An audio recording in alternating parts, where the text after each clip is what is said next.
Ingrid, we have some really great examples of herbs here, or herbs, as you like to call them. I like to I call don't them know. yeah. But Tomato, we have tomato. them. That's right. We have them here. They smell lovely. But before we get into, is that the clippings or cuttings that we're going to make our herb container? Cuttings. Cuttings. We're going to take cuttings. Right. We had you out at Vandermeer Nursery, and that's right. to talk about gloves, because now we're getting into the part here in this episode where we're going to have to be using these, and you had some really great advice. So we're going to learn from you the best gloves and what they're used for. Okay. So we're going to talk a bit about kits, garden kits and things you need to have in your garden kit. And we're going to first talk about gloves.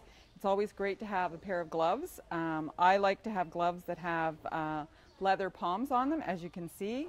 These are nice soft, they're very flexible, and they're great for all-purpose general garden work. There are a selection of gloves that you can choose that have synthetic on them for wet soil, working in mucky soil. Those are great gloves to have if you're working in a lot with wet media. And there are, of course, there's a great selection of gloves for holding on to things that could be slippery. They have little bits on them, and they're nice, soft fabric gloves for very light work. For heavier work, you do need good heavy gloves, and I would always recommend, if you're a gardener like I am, who likes to work well into late fall when things get very cold, to have a really good pair of heavy-duty lined gloves. These are also wonderful gloves to have if you work with roses. So pruning roses can be very prickly work, and you want to make sure you protect your hands from scratches so you don't get infections, and having a good pair of heavy-duty work gloves is great. All right, gloves are on. Gloves are on. It's a match. And we're good to go. So what we're going to do is we're going to start with some cuttings. So it's a great way to propagate herbs that are in your garden, and you want to bring some indoors for the winter. So I've got a pot here, and I'm going to show you, I've got a few cuttings that I've already clipped, but I'm going to show you how to do a cutting. So this is rosemary, and you just take a nice growing tip like that, and what you want to do is just use a good pair of sharp scissors or a knife, and I'm going to just strip some of the extra leaves off of, stripping it. That goes with the wine and the corks, as we're going to see later on. It's not a little bit too much. Yeah.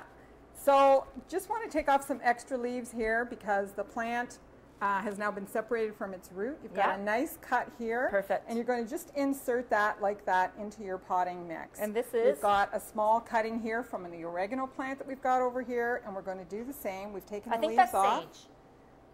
Sorry? Is that this sage? This is sage. Yep. Did Ingrid do it again? Yes. Yeah, that's it's a cork. I've had wine.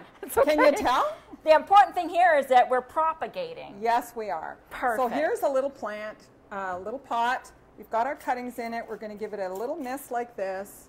And this little pot comes with a love this idea. Dome cover. This is a great little dollar store find. And there we go. So now we're going to get to our planter. This is what, okay, this not is here the yet. corks and the forks. This is the corks and the forks. It is the corks and the forks, because we can see that we've got these lovely herbs already in place here. In our little planter here. A little bit of attention. This is great for putting on your windowsill, counter in your kitchen if you've got space for it. And remember to keep trimmings going so it keeps growing for you. Exactly. Oh, good. So, this is what I wanted. Save your corks. From the wine. I drink wine in the garden. I don't know about you. Save well, your corks. Why not? Have a craft knife. Craft knife. A little Sharpie. Cut those corks in half, so nice sharp cut like that. And then with some thrift store forks, that's awesome. We're going to make these little markers for your herb garden. Okay, I got to remove my glove because I can't write with that. Okay, let's go. Okay, let's go to the next one. Which one can I write for? So, why don't you do the one for sage? No, I'm not going to. You're not going to? I'm going to do time. It's not here, but I think it's really funny that we can take time to have fun in the garden. Now what do I do? Just stick the fork, give it, a little bit of an angle like that, and just push that fork in, and there you go. And there you have it. I love it. This is fantastic. So we've got these great little markers. So we can put one in with the basil and the oregano. And this is sage. I'll get it right. And rosemary. That's great. And so, we've taken time to teach you all about your herb container garden. Stay with us, more after break. So much fun.